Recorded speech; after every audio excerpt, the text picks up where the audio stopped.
So hey everyone, welcome back to my channel love is life. और आप सुन रहे हो दास्तान इस के प्रीवियस पार्ट में आप सभी ने सुना ही था कि जो हमारी जैस रहती है वो अपने रूम की तरफ बढ़ रही होती है, मतलब जेनिफर के रूम की तरफ बढ़ रही होती है। लेकिन रास्ते में जो है इनके कैप्टन मिल जाते हैं और वो जो है जेनिफर से जैस से माफ़ी मांगता है। अपने उसने जो गलती किया रहता है उसके लिए वो बहुत ज़्यादा शर्मिंदा था। लेकिन जैस उसे कुछ नहीं बोलती, बस इतना बोलती है कोई नहीं, बस कुछ बात याद रखना, हर किसी की बात सुनना। कैप्टन की यही यही जिम्मेदारी रहती है कि सबकी बात सुने और एक सही फैसला ले। तो कैप्टन जो है अपना फेस नीचे करते हुए हाँ की जो है बात मतलब हाँ बोलता है और बोलता है आपको कुछ भी ज़रूरत हो तो प्लीज़ मुझे बताइएगा। तो जैस बोलती है कुछ कोई ज़रूरत नहीं है मुझे, एंड मैं अपने रूम में जा रही हूँ थोड़ा सा रेस्ट करने के लिए। तो जो कैप्टन रहता है वो बोलता है कि आपको कुछ चाहिए तो प्लीज़ मुझे बताइएगा। जो अवंतिका रहती है वो खड़े होकर देख रही होती है, क्योंकि उसे भी बहुत बुरा लग रहा होता है, क्योंकि उसने भी जैस को बहुत बुरा भला बोला था। लेकिन वो उसे माफ़ी मांगने के लिए आ रही होती है और जब वो जैस के सामने जाकर खड़ी होती है तो जैस उसकी तरफ देखती है। तो अवंतिका जो है जैस को देखते हुए बोलती है सॉरी मैम, हमने आपके साथ जो बिहेव किया इसके लिए हम एक्सट्रीमली सॉरी। तो जैस बोलती है नो इट्स ओके, सॉरी मत बोलो, हम एक टीम है, तो ये सॉरी वॉरी अच्छा नहीं लगता। ऐसे बोल के स्माइल करते हुए वहाँ से चली जाती है जो हमारी जैस रहती है। पीछे से जो जेनिफर रहती है वो बहुत खुश होती है। जेनिफर की जैस की इन बातों को सुन के बहुत ज़्यादा खुश रहती है। उसे ना बहुत ज़्यादा प्राउड वाली फीलिंग आती है। जब अपना पार्टनर इतना अच्छा काम करे तो किसको प्राउड जैसा नहीं लगेगा। प्राउड तो सबको होता है, लेकिन जब अपना पार्टनर करता है ना वो और ही अलग रहता है, खुशी रहती है। जिससे जेनिफर इस वक्त बहुत ज़्यादा खुश थी। जैस वहाँ से निकल जाती है जेनिफर के रूम की तरफ, पर उसे थोड़ा सा जो है ये लग रहा होता है कि यार मैं जाऊँ तो जाऊँ कैसे। अगर किसी ने मुझे जेनिफर के रूम की तरफ जाते हुए देखा ना तो बहुत ज़्यादा स्यापा होगा।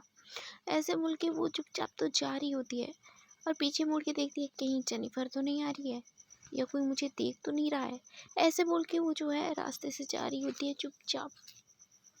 एंड टाइम पे जो है लिफ्ट भी खुल जाता है और बहुत अच्छी बात ये रहता है कि लिफ्ट पे कोई नहीं रहता है। तो जेनिफर को एक नज़र देखती है कि जेनिफर आ तो नहीं रही है। फिर उसके बाद वो जब पाती है कि जेनिफर उसके पीछे नहीं है तो सीधा लिफ्ट में चली जाती है और लिफ्ट से होते हुए सीधा जेनिफर के रूम की तरफ बढ़ रही होती है। वहाँ जाती है, जेनिफर के रूम को अनलॉक करती है, इधर उधर देखती है और सीधा अंदर घुस जाती है। वो जेनिफर का वेट करने लगती है। जेनिफर जो है बाहर रहती है, वो रूम की तरफ जा ही रही होती है कि सामने से जो ये रहता है, जो न्यू हीरो रहता है, वो जेनिफर को रोकते हुए बोलता है hey sweetheart where are you going, यहाँ पे पार्टी स्टार्ट हो रही है और तुम यहाँ से जा रही हो। तो जेनिफर बोलती है एक्चुअली मुझे कुछ काम है इसलिए मैं जा रही हूँ, सो प्लीज़। तो बोलते हैं अरे यार क्या जेनिफर, वैसे भी तुम न्यू एक्टर हो, हाँ मानता हूँ कि तुम बहुत ज़्यादा फेमस हो, लेकिन थोड़ा टाइम हमसे भी बात कर लो, बहुत मेहरबानी होगी। वैसे भी तुम्हें पता है मैं कौन हूँ। तो जो जेनिफर रहती है वो हंस के बोलती है हाँ मुझे पता है कि आप कौन हो, लेकिन सच में मुझे एक इम्पोर्टेंट काम है। ऐसे बोलते हुए वहाँ से जा रही होती है तो जो है उसके सामने आ जाता है, बोलता है यार क्या बात है। तो जेनिफर जो है ऐना की तरफ देखती है, ऐना की तरफ इशारा करती है, तो ऐना समझ जाती है कि जेनिफर क्या बोल रही है। तो वहाँ पे आती है और बोलते है दी दी दी मॉम आपसे बात करना चाहती है, जल्दी जाओ ना कॉल आया है, ये लो मोबाइल। ऐसे बोल के उसे पकड़ाती है और वहाँ से उसे भेज देती है। तो जो हीरो रहता है वो अपना जो है माथा पकड़ के वहीं पे खड़ा रहता है। आई मीन टू से माथा पकड़ के नहीं, बस ऐसे ही खड़ा रह जाता है। तो जेनिफर वहाँ से चली जाती है और सीधा वो अपने रूम की तरफ बढ़ जाती है। उसे तो कोई पाबंदी नहीं था कि वो अपने रूम में ना जा सके, तो चुपचाप अपने रूम की तरफ जाती है। हाँ बीच में कुछ प्रॉब्लम होती है लेकिन वो संभाल लेती है। दूसरी तरफ जो जैस रहती है जेनिफर का इंतज़ार बहुत ज़्यादा बेसब्री से कर रही होती है, लेकिन जो कि है जेनिफर वो तो कहीं और ही बिजी थी। वो आ तो रही थी लेकिन कोई ना कोई प्रॉब्लम उसके सामने आ ही जाता था। तो बेचारी जेनिफर भी क्या करती, कभी फ़ैन आ जाते थे, कभी रिपोर्टर आ जाते थे, ऐसी प्रॉब्लम उसके साथ हो ही रहा होता है। तो जो है वहाँ से बचते बचाते जो जेनिफर रहती है आखिरकार अपने होटल पहुँच जाती है। होटल में जाती है, सीधा लिफ्ट लेते हुए सीधा अपने रूम की तरफ जाती है। जेनिफर अपने रूम में जाती है और दरवाजे को जो है नॉक करने की कोशिश करती है, लेकिन उसे याद आता है कि जैस तो अंदर है, तो वो सीधा अंदर घुस जाती है। और जो जैस रहती है वो तो जेनिफर का ही वेट कर रही होती है। करते करते वो जो है वॉशरूम गई थी, जिससे वो उसे पता नहीं चलता कि कौन आया है और कौन नहीं आया है। तो जेनिफर जो वहाँ पे अंदर जाकर देखती है कि जैस वहाँ पे है ही नहीं। तो उसे बहुत बुरा लगता है, क्योंकि उसे बहुत टाइम हो गया था, मतलब करीबन 1 घंटा हो गया था जेनिफर को यहाँ पे आते आते 1 घंटा हो गया था। तो जेनिफर को पता था कि शायद जैस यहाँ से चली गई है, क्योंकि उसी ने जो है बहुत ज़्यादा लेट कर दिया है। तो ऐसे सोच के जो है वो बेड पे बैठ जाती है और अपने मोबाइल की तरफ देखती है। तभी वॉशरूम से जो है एक आवाज़ आता है, दरवाजे खुलने की आवाज़। तो जो जैस रहती है वो वो वॉशरूम से निकल रही होती है, और जो जेनिफर रहती है वो वॉशरूम की तरफ देखती है। जब वॉशरूम की तरफ देखती है तो जब जैस को पाती है तो उसके फेस पे एक बड़ी सी स्माइल आ जाती है। वो अपनी जगह से खड़ी हो जाती है और भागते हुए चली जाती है जैस के पास। उसे बहुत ज़्यादा टाइटली हग कर लेती है। जैस को पता नहीं क्या हो जाता है, वो बोलती है, हे क्या हुआ, तुम ठीक तो हो ना, जैसे हग क्यों कर रही हो। तो जेनिफर बोलती है, सॉरी सॉरी बेबी, एक्चुअली मैं आ रही थी लेकिन प्रॉब्लम हो रहा था ना, इसलिए मैं आ नहीं पाई। तो जैस बोलती है, इट्स ओके, वैसे भी मैं फ्रेश होने गई थी। तो बोलते हैं, अच्छा ठीक है रुको, आओ यहाँ पे बैठो। ऐसे बोल के उसे जो है अपने बेड पे लाकर बैठा देती है, और पहले जाती है और डोर को जो है लॉक कर लेती है, ताकि कोई उनको डिस्टर्ब ना कर सके। और वो सीधा अंदर जाती है, और अंदर जाती ही फर्स्ट एड बॉक्स लाती है और जेनिस के पास बैठ जाती है और बोलती है, अपना सर जो है रिमूव करो। तो जैस बोलती है, क्यों। तो बोलती है, आपको चोट लगी है ना, तो प्लीज़ अपना सर जो है ओपन कर लो। तो जैस बोलती है, नहीं बाबा, चोट नहीं आई है, मैं ठीक हूँ। तो बोलती है, मैंने कहा ना। तो जैस जो है अपना सर हाँ में हिलाते हुए अपने सर के बटन जो है एक एक करके निकाल लेती है। हाँ, हाँ, उसे थोड़ा पेन हो रहा होता है, क्योंकि वो जेनिफर को तो दिखा नहीं सकती थी जैस, लेकिन सच में उसे बहुत ज़्यादा पेन हो रहा था। जब उसके और सतीश के बीच जो है लड़ाई हो रहा था, फाइटिंग हो रहा था। तो इस बीच जो जैस रहती है उसे तो चोट आया था, लेकिन वो बता नहीं रही थी जेनिफर को, क्योंकि उसे पता था अगर जेनिफर को पता चलेगा कि उसे चोट आई है तो बहुत ज़्यादा टेंशन लेगी, परेशान होगी, इसलिए वो नहीं बता पाई। तो जब वो सर निकाल रही थी, तब जब जेनिफर उसके फेस की तरफ देखती है, जैस के फेस की तरफ, उसे पता चल जाता है कि इनको पेन हो रहा है। इसलिए वो बोलती है, रुको मैं निकाल रही हूँ, ऐसे बोलती है, और वो खुद निकालने लगती है। उसके कपड़े के एक एक बटन जो है ओपन करती है, वो भी आराम से करती है ताकि इनको पेन ना हो।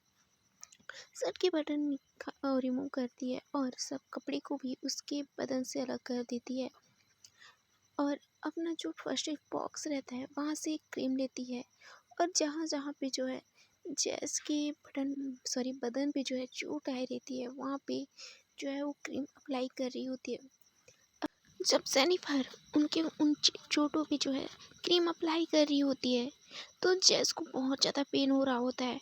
वो अपने जो है हाथों से बिस्तर को मसल रही होती है, लेकिन अपना दर्द जेनिफर को बता नहीं रही होती है। जेनिफर की नज़र जो है गलती से ही समझ जाओ, लेकिन जैस के उन हाथों पे पड़ जाती है। जैस जो है जिस तरह बिस्तर को पकड़ी थी, ऐसा लग रहा था कि कोई उसे जो है बहुत ज़्यादा घाव दिया हो। उसका पेन जो है वो सहन नहीं कर सकती है, इतना ज़्यादा पेन हो रहा है। इस तरह जब जेनिफर जैस को देखती है तो उसे बहुत ज़्यादा हर्ट होता है। तो उस क्रीम को आराम से अप्लाई कर रही होती है, फूक फूक कर अप्लाई कर रही होती है। एक एक फूक से जो जैस रहती है उसे तो थोड़ा सा जो है पेन से छुटकारा मिल जाता है, उसे थोड़ा सा आराम तो मिल जाता है, लेकिन पेन उससे दूर नहीं होता है, उसे पेन हो ही रहा होता है। वो अपनी आंखों को जो है बंद कर लेती है। जब जेनिफर ऐसे जैस को देखती है तो उसे हर्ट होता है, उसे रोना आ रहा होता है, लेकिन वो अपने आप को जो है कंट्रोल करती है और धीरे धीरे अप्लाई कर रही होती है। उसकी फूंक बहुत ज़्यादा स्लोली स्लोली हो रही होती है, मतलब आराम से फूक रही होती है, जिससे जैस को कुछ और ही हो रहा होता है।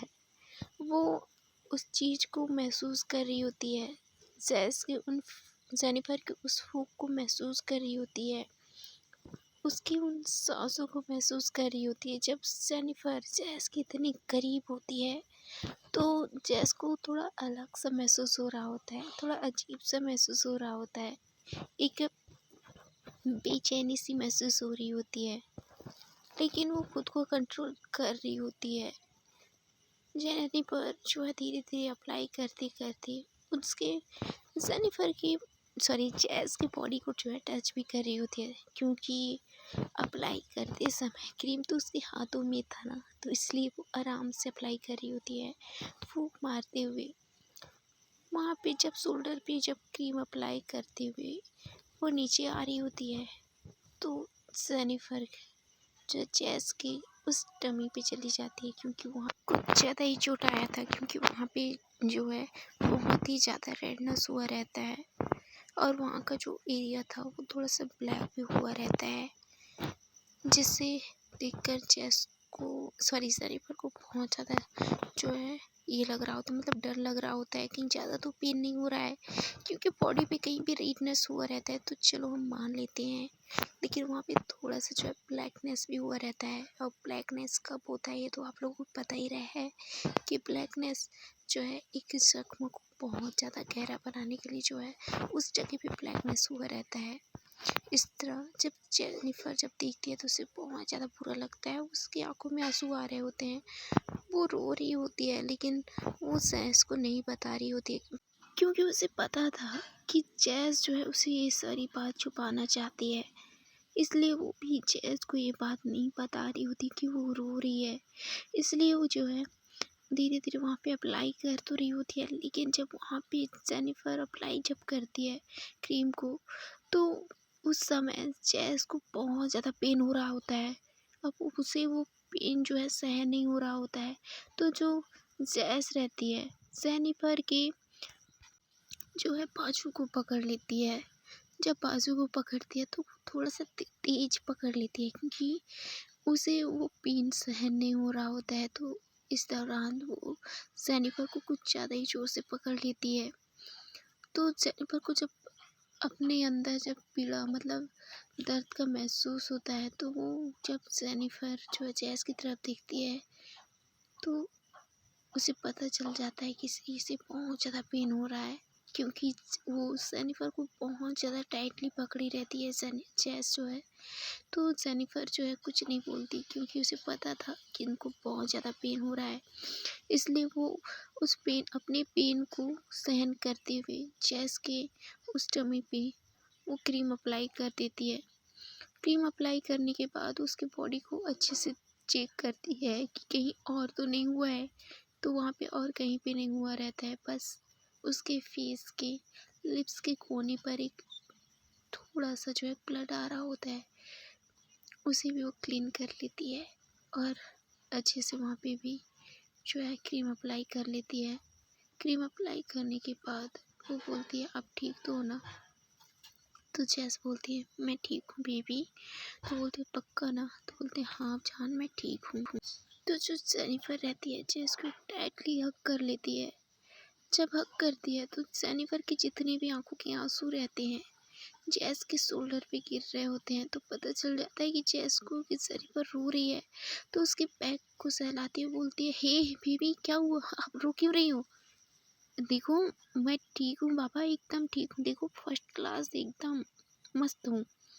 अच्छा एक किस कर दो फिर मैं एकदम झकास हो जाऊंगी। तो जेनिफर जो है उससे दूर होते बोलते ये क्या लैंग्वेज यूज़ कर रहे हो, ये क्या है झकास? तो बोलते बेबी कुछ नहीं है जान, हाँ अपनी आंखों के आंसू जो है पूछ लो, ये बहुत ज़्यादा कीमती है मेरे लिए। ऐसे बोल के जो जैस रहती है जेनिफर के आंसुओं को पोंछने लगती है और बोलती है आइंदा मत रोया करो, मत रोना, मैं बता रही हूँ मेरे सामने तो बिल्कुल भी मत रोना। पता है ना मुझे कितना पेन होता है, इसलिए तो मैं आपसे हर एक बात छुपाती हूँ ताकि आपको पेन ना हो, आपको दर्द ना हो, आपकी इन कीमती आँखों से जो है आँसू ना निकले। ये आँसू मेरे लिए क्या है आपको पता है? ये आंसू ना मेरे लिए एक हीरे मोती से कम नहीं है मेरी जान, आइंदा रोना मत। ऐसे बोल के उसे टाइटली वाला हक कर लेती है, बोलती I love you so much.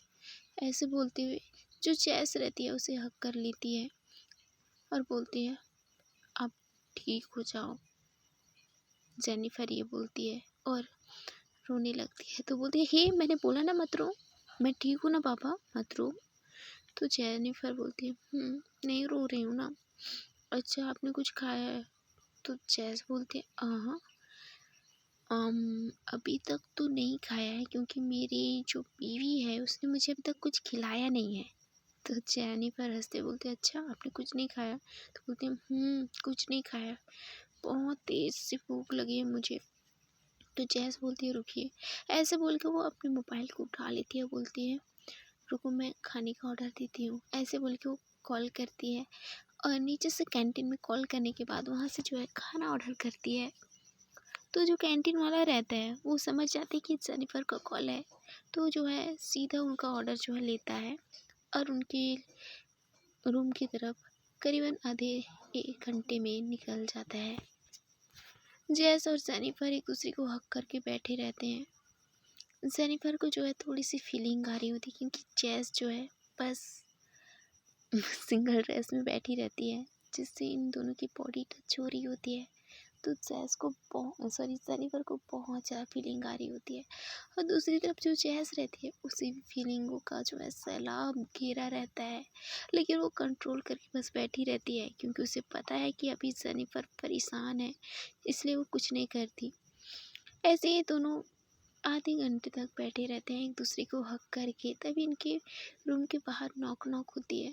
तो जेनिफर को पता चल जाता है कि जो खाना इसने ऑर्डर किया है वो आ गया है। तो वो अपनी जगह से उठते हुए बोलती है हाँ एक्चुअली लगता है खाना आ गया है, मुझे जाना चाहिए लेने के लिए। ऐसे बोल के जाने लगती है तो जैस जो है उसके हाथों को पकड़ लेती है, बोलती है हे मैं जाती हूँ ना। तो जेनिफर बोलती है आप चुपचाप यहाँ बैठो ओके, मैं जा रही हूँ ना, तो आप यहाँ पे चुपचाप बैठो। ऐसे बोल के वो जो है दरवाजे की तरफ बढ़ती है और एक नज़र जो है जैस की तरफ जेनिफर देखती है और बोलती है खुद को कवर कर लो। तो जैस बोलती है पर मैं, तो बोलती है रुकिए मैं आ रही हूँ। ऐसे बोलती है और उसे जो है अपनी जगह से उठा लेती है और जो साइड में जो सोफे पड़े रहते हैं वहाँ पे ले जाकर बैठा देती है। बोलती है यहाँ पे आप चुपचाप बैठोगे, मैं जा रही हूँ यहाँ से, कोई आपको नहीं देख पाएगा। तो जैस जो है अपना सर हाँ में हिलाती है। तो जेनिफर बोलती है ओके ठीक है मैं जा रही हूँ। ऐसे बोल के वो दरवाजे की तरफ चली जाती है। दरवाजे के पास जाती है तो देखती है वहाँ पे जो है वेटर खड़ा रहता है। तो बोलता है मैम आपने जो खाना ऑर्डर किया था वो आ गया है। तो जेनिफर बोलती है okay thank you so much. तो ऐसे बोल के वो खाने को पकड़ते हैं, बोलती है थैंक यू, इसके बाद मैं ले जाती हूँ। तो बोलता है नहीं मैम मैं ले जाता हूँ ना। तो जेनिफर बोलती है नो नो नीड, मैं ले जा सकती हूँ। ऐसे बोल के जो वो ट्रॉली रहता है उसे पकड़ लेती है और उसे अंदर की तरफ ले जाती है और डोर को लॉक कर देती है। सो हे एवरीवन, इसके आगे की भी स्टोरी सुनने के लिए इस मेरे चैनल को लाइक शेयर एंड सब्सक्राइब करिए।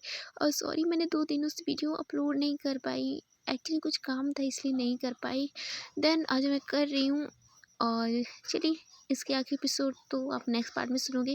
Okay then thank you so much and bye. अपना ख्याल रखिए और स्टोरी एंजॉय करिए। Bye bye.